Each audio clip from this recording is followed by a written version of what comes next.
하나님부터 저주받아 죽은 사람이 어떻게 하나님의 아들이 되고 그리스도가 되고 메시아가 되느냐고요. 그런데 하늘로부터 들려온 음성은 분명히 그렇게 말합니다. 나는 내가 박해하는 예수다. 그리고 눈이 안 보였어요. 사울이. 아무것도 먹지 못해요. 마시지를 못해요.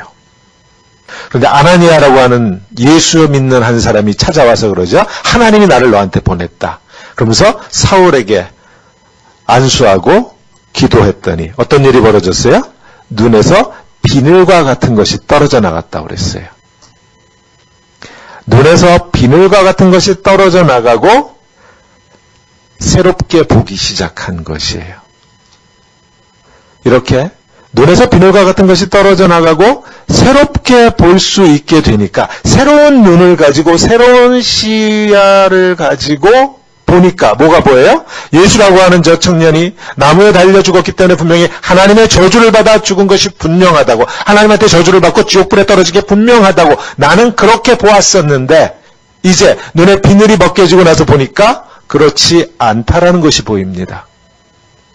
예수를 따르는 사람들의 주장처럼 예수가 하나님의 아들이고 그 예수가 다시 살아나셨고 다시 살아나신 예수가 사울, 나를 찾아왔다라고 하는 그것이 이제 보인다라는 것이에요.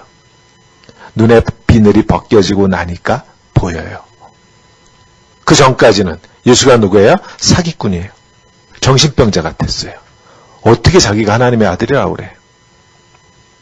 그런데 오늘 눈에 비늘이 벗겨지고 나서 보니까 그 예수가 하나님의 아들로 보인다라는 것이에요. 이 질문이 기독교의 핵심되는 질문이라고 그랬어요. 예수가 누구냐 하는 겁니다. 이 십자가에 죽은 예수가 구약 성경의 말씀대로 하면 나무에 달려 죽으면 하나님의 저주를 받고 죽은 것이라고 하는데 저 십자가 나무에 매달려 죽은 예수가 누구냐라고 하는 이 질문이 기독교의 가장 근본적인 질문이에요. 이 질문에 대한 답변을 통해서 그리스도인과 비그리스도인이 구분됩니다. 예수가 누구냐라는 질문이에요. 그 질문에 대해서 지난주 말씀 9장 20절에 저는 이렇게 말씀을 보았죠. 사울이 즉시로 회당에 가서 뭐라고 그랬어요? 예수가 하나님의 아들이심을 전파했다고 그랬어요. 예수가 하나님의 아들이다라고 사울이 가서 선포했다라는 것이에요. 예수가 누구냐는 질문에 대한 사울의 답변입니다. 예수는 하나님의 아들이다. 이 답변이 고백이라고 그러죠. 우리말로. 이 고백이 사울로 하여금 이제 더 이상 어제처럼 살 수 없게 만들었어요. 이 대답, 예수가 하나님의 아들입니다라고 하는 이 답변이, 이 고백이 사울로 하여금 전혀 다른 인생, 전혀 다른 삶을 살 수밖에 없도록 만든 거예요. 보세요. 내가 이렇게 믿어요. 생각해요. 삶이라고 하는 것, 생명이라고 하는 건 우연히 생겨난 거야. 한 남자와 한 여자가 만나서 우연히 나라고 하는 사람이 생겨난 거야라고 내가 믿으면 나는 그 믿음대로 살 수밖에 없어요. 두 종류가 있어요. 또 한 사람은 이렇게 믿어요. 나는 비록 한 남자와 한 여자가 만나서 그 가운데 그 사랑의 결실로 내가 태어났지만 그보다 훨씬 더 큰 하나님의 계획 속에서 나는 태어난 거야. It's not by chance. 우연히 내가 태어난 것이 아니야 라고 내가 믿으면 나는 그 믿음 위에 살아갈 수밖에 없어요. 생명은 우연히 생겨난 거라고 하는 그 by chance, 그걸로 살고 싶어도 살 수가 없는 거예요. 내가 믿는 대로 사라지는 것입니다. 그러니까 내가 교회를 나오니까 예수는 그리스도시야, 예수는 하나님의 아들이야라고 내가 아무리 떠들어도 내 마음속 깊은 곳엔 뭐를 믿고 있어? by chance, 우연이야 이건. 내가 이 땅에 태어난 건 우연히 생겨난 거야 라고 내가 그렇게 믿으면 내가 아무리 입으로 예수는 그리스도시라고 고백을 한다고 해도 그렇게 안 사라진다라는 것이에요. 삶은 내가 내 중심에 믿는 믿음대로 사라지는 것이에요. 우리는 그 길로 가는 것뿐이에요. 이제부터 우리가 보게 되는 사울의 삶, 사도행전 전체, 그리고 이 서신서들을 통해서 우리가 보게 될 사울의 삶은요, 예수가 하나님의 아들입니다라고 고백했기 때문에, 그렇게 믿었기 때문에 그 믿음 위에 걸어가는 삶이에요. 예수가 하나님의 아들이시고 예수가 내 삶의 주인이세요. 주가 되시고 그리스도가 되시기 때문에 나도 그 길을 갈 수밖에 없어. 사울은 그 삶을 살았던 것뿐이에요. 기독교가 말하는 믿음의 삶이라고 하는 것은 교회가 너 이렇게 살아라 그러니까 그렇게 사는 것도 아니고요. 율법이 그렇게 살라고 명했기 때문에 그렇게 사는 것도 아니에요. 그렇게 살면 복 받으니까, 그렇게 살지 않으면 저주받아 지옥불에 떨어질 테니까 그래서 사는 거 아니에요. 믿음으로 산다고 하는 것은 오직 하나예요. 내가 믿는 대로 사는 것이에요. 내가 예수가 하나님의 아들이라고 믿으면 그 믿음대로 살 수밖에 없어요. 내가 생명은, 내 삶은 우연히 생겨난 것이라고 믿으면 그렇게 살 수밖에 없어요. 모든 것이 우연이라고밖에. 그러나 내가 이 십자가에 죽은 예수가 하나님의 아들입니다라고 믿으면 나는 그 삶, 예수가 간 그 길로 나도 갈 수밖에 없는 거예요. 이게 그리스도인의 삶입니다.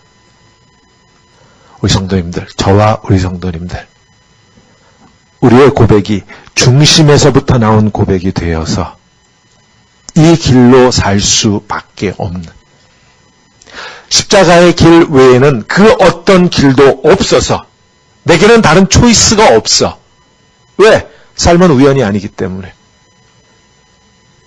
내 생명은 하나님의 계획하에 있는 것이 믿어졌기 때문에 그 길로 갈 수밖에 없어서 십자가의 길을 살아내는 저와 성도님들의 삶이 다 되시기를 우리 주님의 이름으로 축원합니다. 아멘. 자, 그리고 오늘 본문은 이렇게 시작해요. 여러 날이 지나매. 일부 예배는 선생님들이 예배를 드리는데요, 오늘 보니까 다 이과 출신들이에요. 그래서 제가 물어봤어요. 이과, 테크놀로지, 과학 쪽에서 생각하면 여러 날은 며칠쯤 되면 여러 날이에요? 일주일쯤 되면 여러 날이에요? 여러 날이 지나매 그랬어요, 성경에. 한 달쯤 되면 여러 날이에요? 아니요, 목사님. 1년쯤은 돼야 여러 날이죠. 과학 선생님 여기 계신가? 여러 날이 지나면 얼마쯤 지나가야 돼요? 갈라디아서 1장 15절을 펴십시오. 성경은 성경으로 풀어야 된다고 다른 성경을 봐야 이 부분이 이해가 돼요. 갈라디아서 1장 15절. 열심히 다 찾으셨으니까 파워포인트로 저는 보겠습니다. 자, 보세요. 그러나 내 어머니의 태로부터 나를 택정하시고 그의 은혜로 나를 부르시니가 누구예요? 하나님이죠. 나를 부르신 하나님.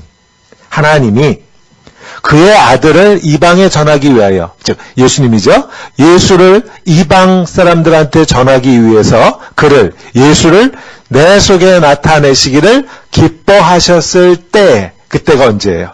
다메섹으로 가다가 부활하신 예수님을 만났을 때잖아요. 그러니까 복잡하게 얘기했지만 뭐예요? 하나님이 그의 아들 예수를 이방에 전하기 위해서 그 예수를 나한테 나타내셨을 때, 즉 다메섹에서 내가 부활하신 예수를 만났을 그때에 내가 어떻게 했어요? 혈육과 의논하지 않고 사람들하고 상의하지 않았어. 그리고 어떻게 했어요? 또 나보다 먼저 사도된 자들, 예수님 제자들이죠. 만나려고 예루살렘으로 가지 않았어. 그리고 어떻게 했어요? 아라비아로 갔다가 다시 다메섹으로 돌아갔노라. 그 후 3년 만에 내가 게바를 방문할, 게바가 누구예요? 베드로예요, 베드로. 베드로를 방문하려고 예루살렘에 올라가서 그와 함께 15일을 머무는 동안 주의 형제 야고보 외에 다른 사도들을 보지 못하였노라. 아멘. 이게 갈라디아에 보내는 편지에 사도 바울이 자기의 행적에 대해서 기록한 부분입니다. 자, 지도를 좀 볼게요. 요 다메섹에서 예수를 만났어요. 그리고 나서 예루살렘으로 돌아가지 않고 사람들한테 자기 고향 땅으로도 돌아가지 않고 어디로 갔어요? 아라비아 이쪽 광야로 나가서 3년간 보냈다라는 것입니다. 다소로 돌아가지 않았어요. 고향 땅으로. 자신이 대제사장에게서 위임을 받고 예수쟁이들을 잡아오라고 그렇게 보냄을 받았던 예루살렘으로 되돌아간 것도 아니에요. 그리고 광야, 아라비아로 나갔어요. 그리고 다시 다메섹으로 돌아왔어요. 그리고 난 다음에 베드로를 만나러 예루살렘으로 갔는데 그때가 예루살렘을 떠나온 지 약 3년 지난 다음이다. 그렇게 기록하고 있는 거죠. 그러니까 보세요. 넉넉 잡고 3년이에요. 아라비아 광야에 나가 있었던 시간입니다. 오늘 본문 첫 구절에 여러 날이 지났다고 하는 말은 약 3년의 시간이 흐른 다음을 얘기하는 거예요.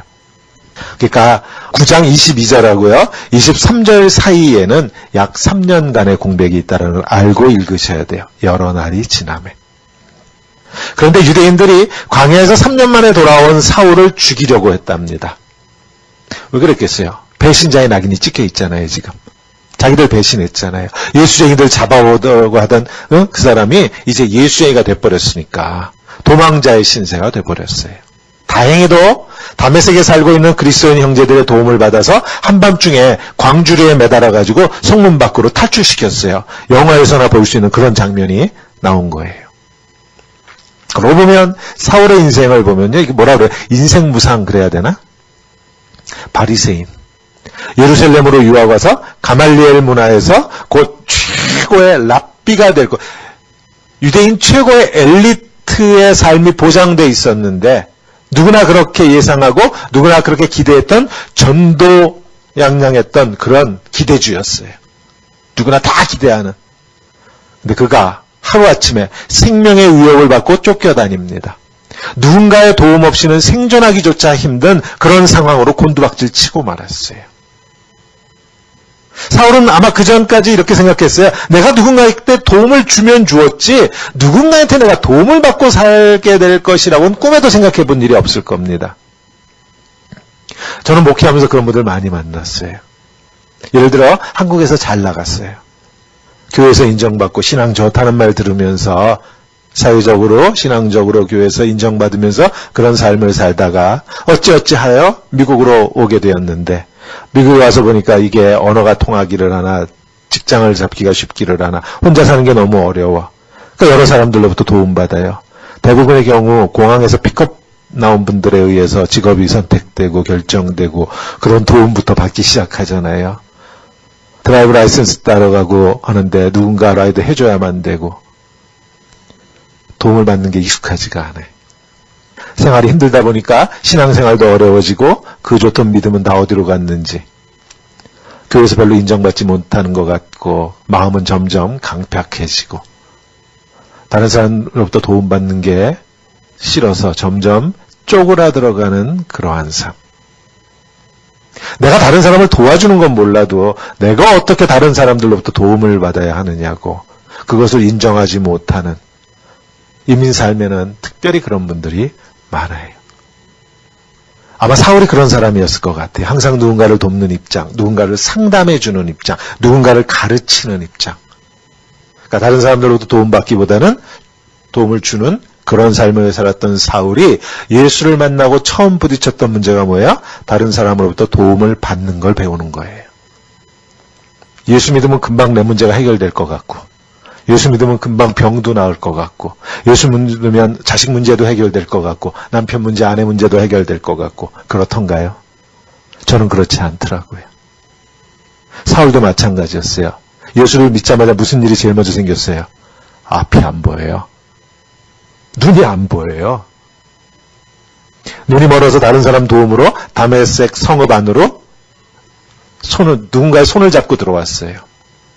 아나니아라고 하는 사람이 와서 기도해준 덕분에 눈이 다시 뜨여서 볼 수 있게 됐어요.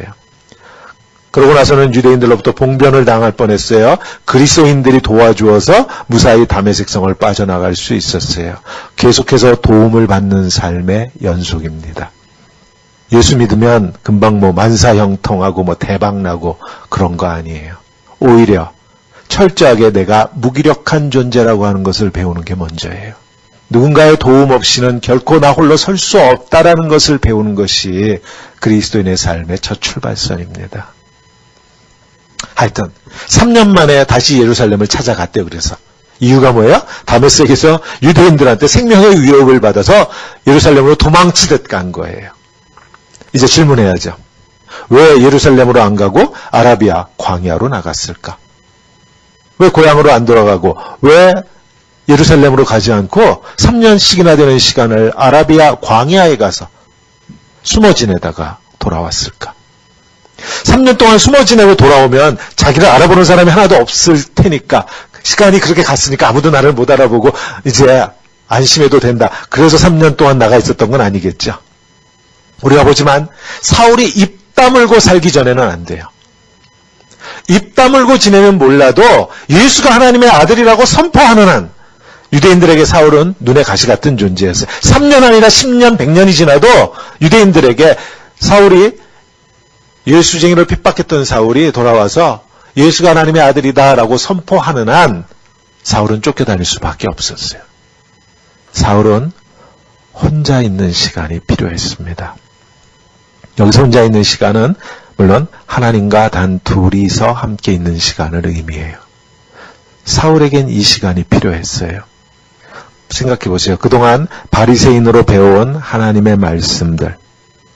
2주 전에 말씀드렸나요? 이 바리새인들은 구약의 말씀들을 다 외웠다고 그랬죠. 다 암송해요. 암송할 수밖에 없다고 그랬어요. 구약 성경엔 모음이 안 찍혀 있어요. 자음만 있어요. 그래서 처음부터 끝까지 스승이 읽어주는 대로 리피트, 반복해서 읽어가면서 이 구약 성경을 자기 것으로 만들어야 돼요. 바리새인들, 이 율법학자 서기관들은 구약 성경을 앞에서 뒤로 줄줄줄줄줄 꿰차던 사람들이에요. 왜? 모음이 없어. 보고 읽는 게 아니에요. 또한 가말리엘 문화에 와가지고 배웠던 온갖 신학적 지식들.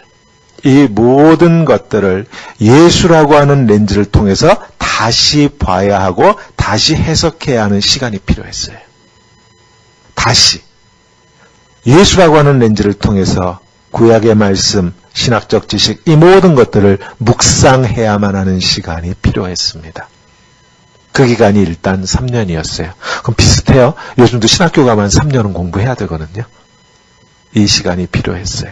즉 광야에 나가서 3년 동안 예수님과 단 둘만이 함께하면서 예수 그리스도 그 말씀을 깊이 묵상하는 시간이 필요했다라는 건데요.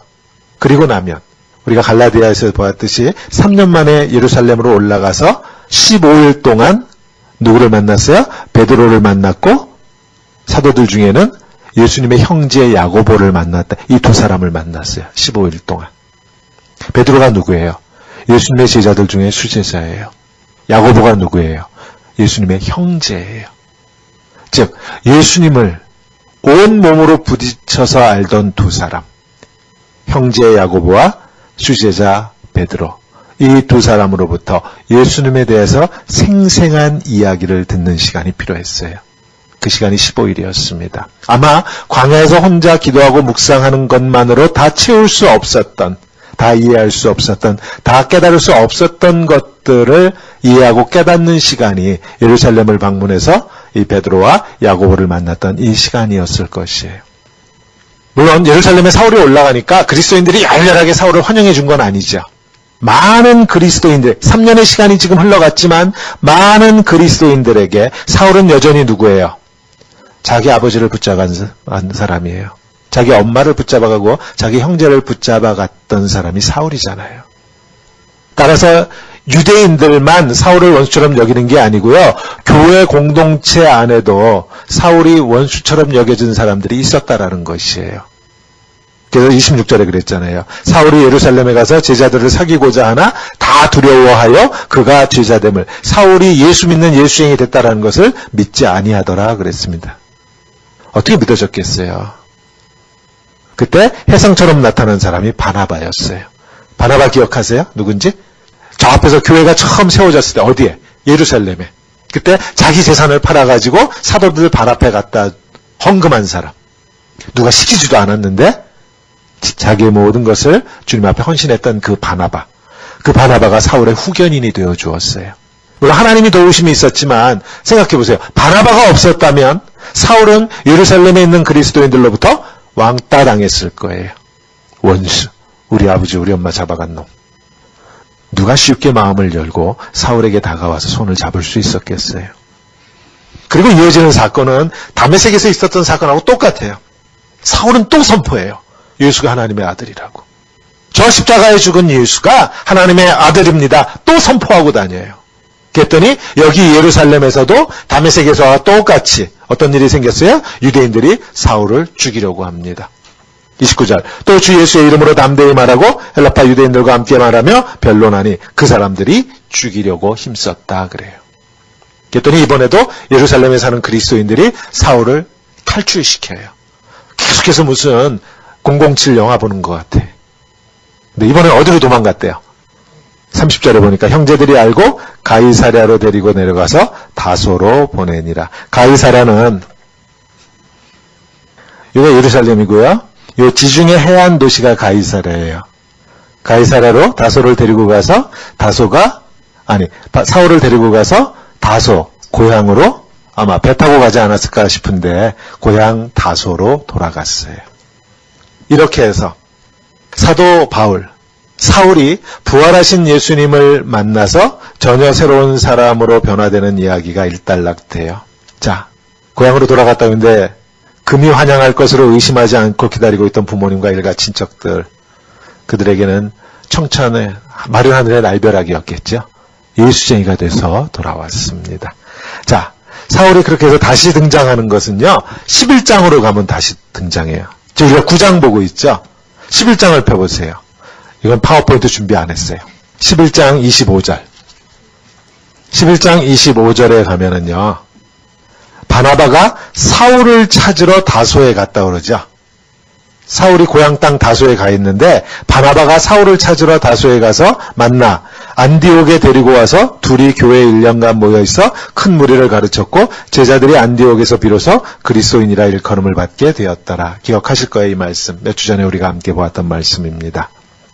이렇게 해서 고향 땅에 칩거하고 있던 사울이 안디옥에 와서 바나바하고 같이 목회를 해요. 그냥 협동 목회다. 바나바 목사하고 사울 목사가 목회한다. 뭐 그렇게 생각하면 될 것 같고 계속 읽을게요. 그때 선지자들이 예루살렘에서 안디옥에 이르니 그 중에 아가보라 하는 한 사람이 일어나 성령으로 말하되 천하에 큰 흉년이 들리라 하더니 글라우디오 황제 때 그렇게 되니라. 제자들이 각각 그 힘대로 유대에 사는 형제들에게 부조를 보내기로 작정하고 선교헌금을 보내기로 했대요. 이를 실행하여 바나바와 사울의 손으로 장로들에게 보내니라. 예루살렘에 있는 장로들에게 선교헌금을 보냈다 그럽니다. 이렇게 해서 사울과 바나바 이 두 사람이 함께 예루살렘을 방문해요. 선교헌금 전달하려고. 자, 사도행전을 읽어가시면서 예루살렘에 사울이 언제 방문했는가, 언제 사울이 예루살렘에 들어왔다 나왔다 들어왔다, 요거 관찰해 가면서 읽으셔야 돼요. 이렇게. 지금 몇 번째 예루살렘 들어간 거예요? 예수 믿고 나서? 두 번째죠. 두 번째. 처음 가서 15일 동안 베드로 만나서 교제했고, 그리고 지금 고향 땅에 가서 머물고 있다가 바나바가 와서 같이 목회하자 그래서 안디옥에 와 있다가 선교헌금 걷어가지고 그 선교헌금 전달하러 두 번째로 예루살렘을 방문했습니다. 그리고 나면 12장 25절로 가보세요. 12장 25절. 바나바와 사울이 부조하는 일을 마치고 마가라 하는 요한을 데리고 예루살렘에서 돌아오니라. 이렇게 해서 예루살렘을 방문했다 그러는데 선교헌금을 전하고 내려올 때 어떻게 했다? 마가라고 하는 요한을 데리고 왔답니다. 마가가 여기서 등장해요. 사울의 삶에서 우리가 조금은 주의해서 봐야 할 사람이 바로 이 마가예요.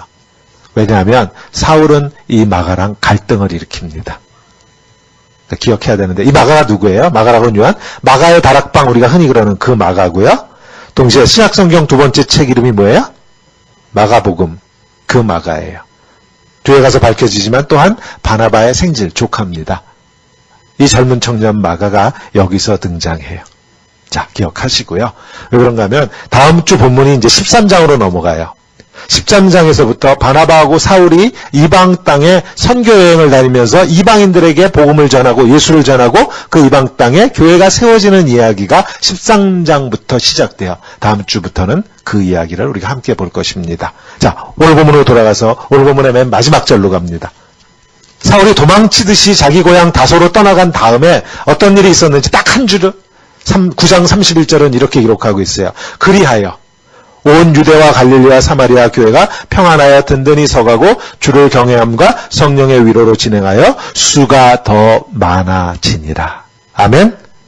보세요. 이미 몇 번 말씀드렸지만 사울이 고향 다소에 머물렀던 기간이 10년이 넘어요. 지금 이게.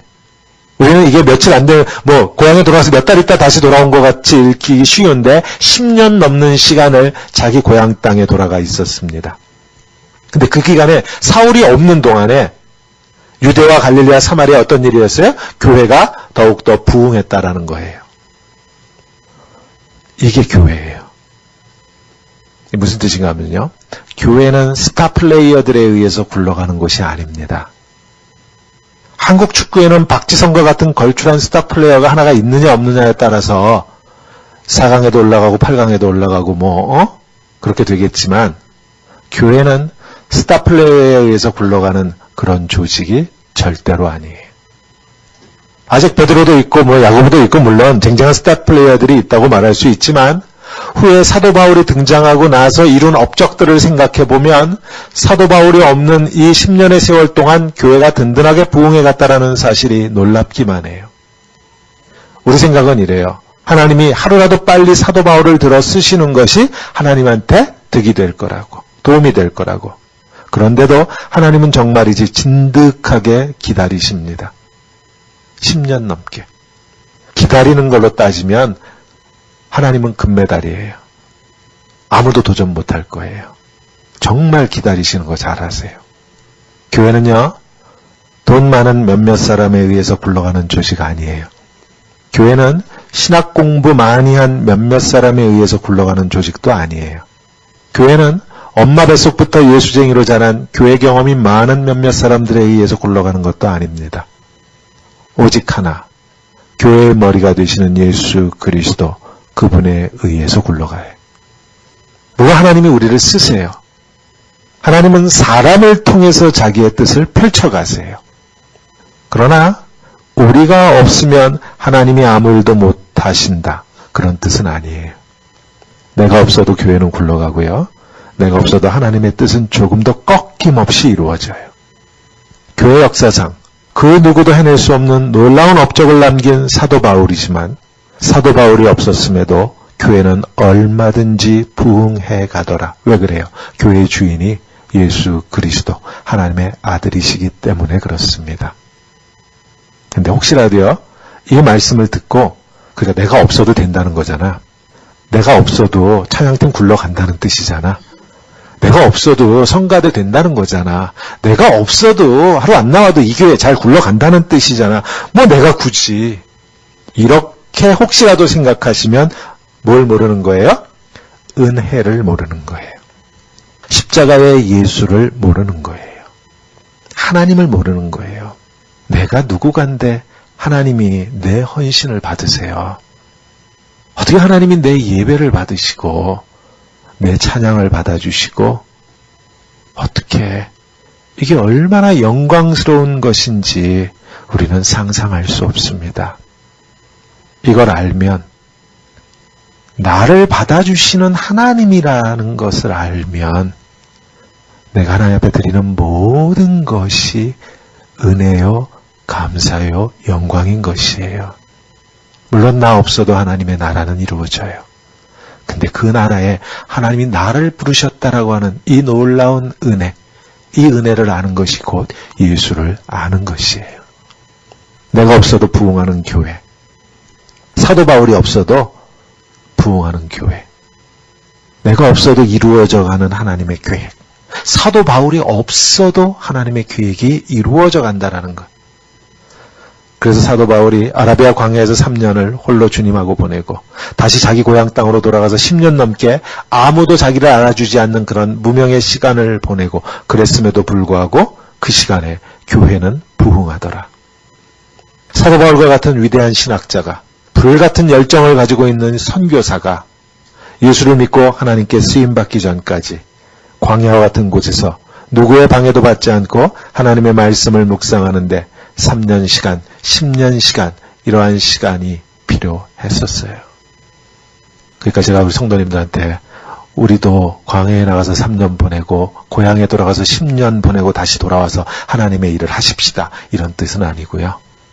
무명의 시간이 그리스도인들에게 필요하다는 거예요.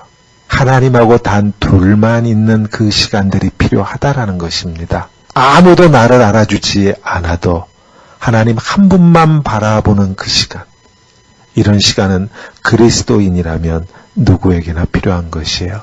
기도로 따지면 골방에서 주님과 단 둘만이 함께하는 그 시간이 그리스도인에겐 누구에게나 필요하다라는 것이에요. 이렇게 생각해 보세요. 사울이 예루살렘에 올라가서 베드로를 만나야겠다고 생각했을 때에 아마 이런 생각하지 않았을까요? 저는 이렇게 상상이 가요. 내가 가서 사도들을 좀 도와줘야 되겠다고. 내가 가면 사도들에게 큰 도움을 줄 수 있을 것이라고. 생각해 보라고. 예수님의 제자들이라고 하는 저 사도들 다 가방끈이 짧지 않냐고. 말씀을 제대로 알기를 해. 신학적 지식이 있기를 해. 내가 그래도 가말리알 문화에서 구약성경을 줄줄줄줄 꿰차고 있고 신학적으로 공부했으니까 내가 가면 사도들을 도와줄 수 있고 내가 그들과 함께 하나님 나라를 위하여 사역하겠다고 이런 생각 왜 안 했겠어요? 하나님 뭐라 그러세요? Stop. 넌 나하고 같이 있는 시간이 좀 필요해. 아무도 너를 알아주지 않고 너는 나하고 단 둘만 있는 그 시간에 교회가 어떻게 세워져 가는지 너는 그것을 보아야 되고 너는 나와 함께하는 이 시간 동안 더 깊이 나를 알아가야만 해. 너에게는 지금 그 시간이 필요해. 우리에게는 언제가 이 시간일까 생각해 보다가 기도를 계속해서 예를 들면 이런 시간인 것 같아요. 우리의 기도에 하나님이 침묵하시는 그 시간. 우리 흔히 그렇게 생각하죠. 기도하는 것마다 제깍제깍 응답받으면 영적인 거라고, 영적으로 뛰어난 사람이라고, 영빨 있다 뭐 그러는데요. 제깍제깍 응답받으려면은요, 방법은 하나밖에 없어요. 딱 하나예요. 하나님 뜻대로 기도하면 돼요. 하나님의 뜻대로 기도하면 제깍제깍 이루어져요. 근데 우리가 그렇게 기도 못합니다. 왜? 우리의 기도에는 늘 내 정욕과 내 욕심이 덧입혀져 있어요. 그것을 벗겨내고 우리의 기도가 하나님의 뜻을 따라 기도가 되도록 기도는 우리를 그렇게 바꾸어 간다고 그랬죠. 우리는 기도 그러면은요, 계속 내 기도가 응답됐느냐 응답되지 않았느냐 마치 시험 문제 답을 찾듯이 우리의 관심은 거기에 머물러 있습니다. 응답되고 안 되고. 즉 그거 아세요? 우리 어릴 때 한국에서 시험 보면은 학기말 시험 이런 거 보면은 윤리 시험도 있었어요. 도덕 시험도 있었어요. 다 사지선다형이었지만 그거 100점 맞았어요. 공자님 말씀, 맹자님 말씀 배워서 100점 맞았어요. 그 말씀이 우리의 삶을 변화시키던가요? 우리의 관심은 몇 점이었느냐 하는 거에만 관심이 있었어요. 잘 찍었느냐 못 찍었느냐, 잘 맞췄느냐 못 맞췄느냐. 그 시험을 통해서, 그 학문과 공부를 통해서 우리 아이가 어떻게 자라나고 어떻게 성숙해 가느냐 하는 데는 우리가 별로 관심이 없었어요. 맞았냐 틀렸냐, 점수가 몇 점이냐, 맞다 틀리다. 성경으로 돌아가면 뭐라고 그랬어요? 선악과의 삶이라고 그랬죠. 기도가 응답됐냐 안 됐느냐. 삶은 결코 선악과로 살 수 있는 것이 아닙니다. 부부가요, 맞다 틀리다로 살면 결국 싸울 수밖에 없어요. 왜? 내가 맞으니까. 내가 맞으면 뭐예요? 당신은 틀린 거예요. 성도가 맞다 틀리다로 살면 교회는 싸움터가 될 수밖에 없어요. 내가 맞으니까. 부부도 그렇고 성도도 그렇고 그럼 뭘로 살아야 돼요? 생명으로 사는, 생명나무로 사는 것이에요. 생명나무, 십자가로 사는 거예요. 생명으로 산다는 말이 어려우니까 쉽게 풀면 뭐예요? 상대방을 세워주는 것이 생명으로 사는 거예요. 세워주는 것이에요. 남편이 틀렸고 내가 맞았어. 결과를 보니까 이런 결과가 나왔잖아요. 그러니까 내가 맞는 거야 라고 혹시 남편이 그렇게 말한다든지 아내가 그렇게 말하면 그건 정말 지혜 없는 거예요. 심하게 말할게요. 상대방을 죽이는 겁니다. 부부는 절대로 맞다 틀리다로 사는 사람들이 아니에요. 성도는 맞다 틀리다로 사는 사람들이 아니에요. 우리가 기도의 응답이라고 하는데 초점을 맞추면 하나님과 깊은 교제는 불가능해요. 부부가 맞다 틀리다로 살면 깊은 교제는 불가능해요. 인생은요, 주어진 정답으로 사는 게 아닙니다.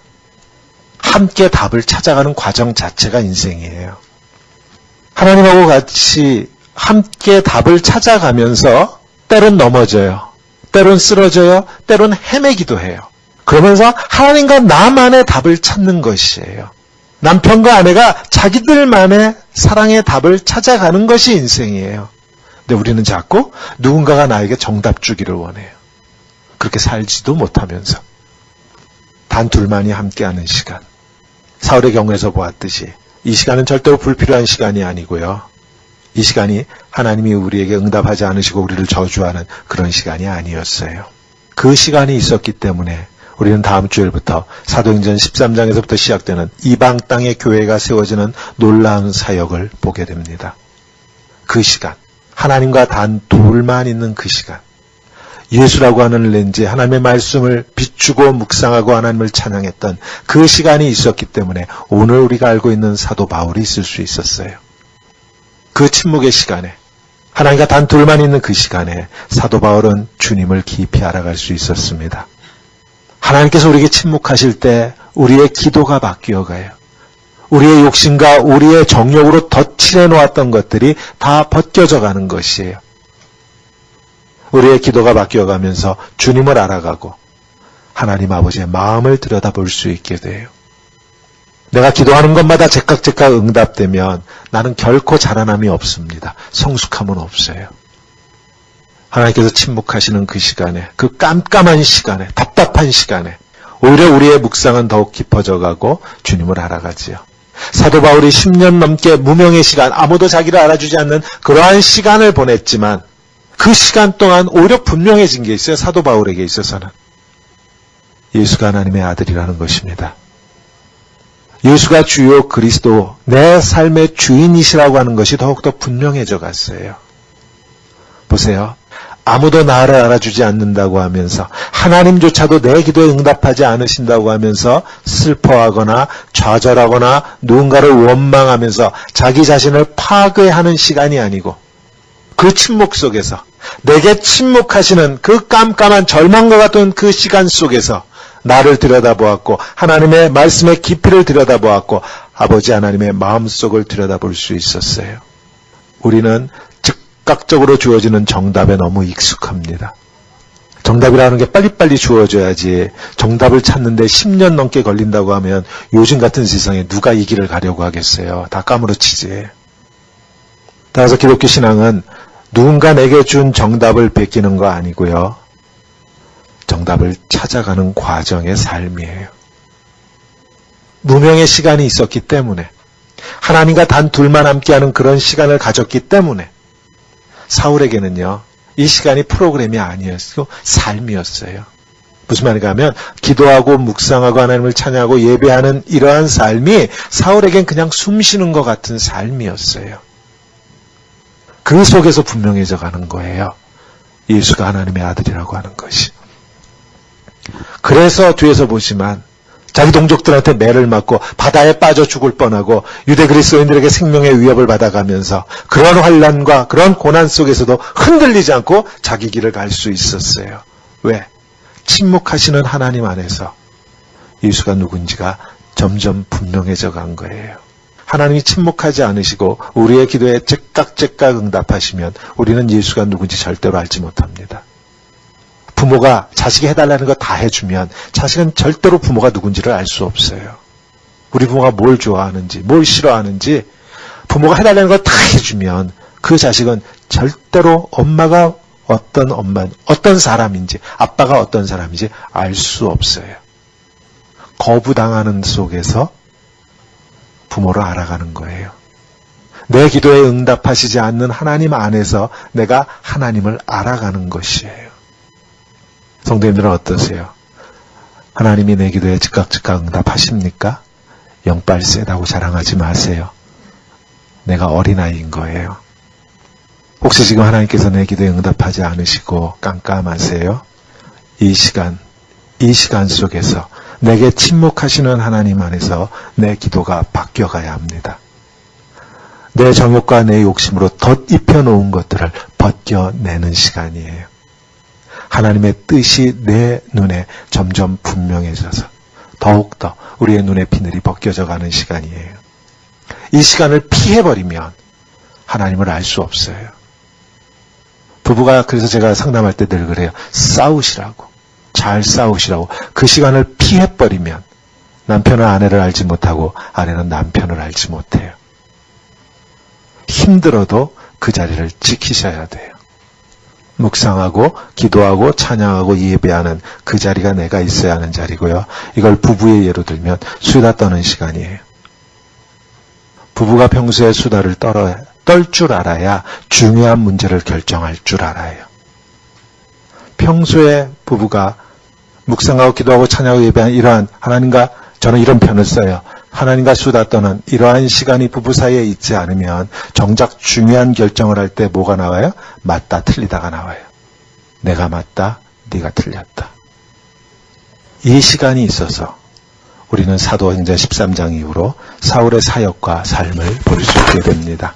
자, 그리스도의 삶이 어떤 삶이다. 이런 무명의 시간, 하나님과 단 둘만 있고 아무도 나를 알아주지 않는 그 시간 위에 우리의 삶은 세워져 가요. 우리 성도님들을 축복합니다. 아무도 알아주지 않는 것 같고 때로는 하나님도 내 기도에 침묵하고 계신 것 같아 정말 힘든 시간일지라도 내가 있어야 할 그 시간, 그 자리에 내가 서 있기에 내 속에서는 점점 더 저 예수가 하나님의 아들이라고 하는 이 고백이 더욱더 명확해지고 분명해져서 그 믿음 위에 세워져가는 참으로 복되고 아름다운 삶이 다 되시기를 우리 주님의 이름으로 축원합니다. 기도하겠습니다.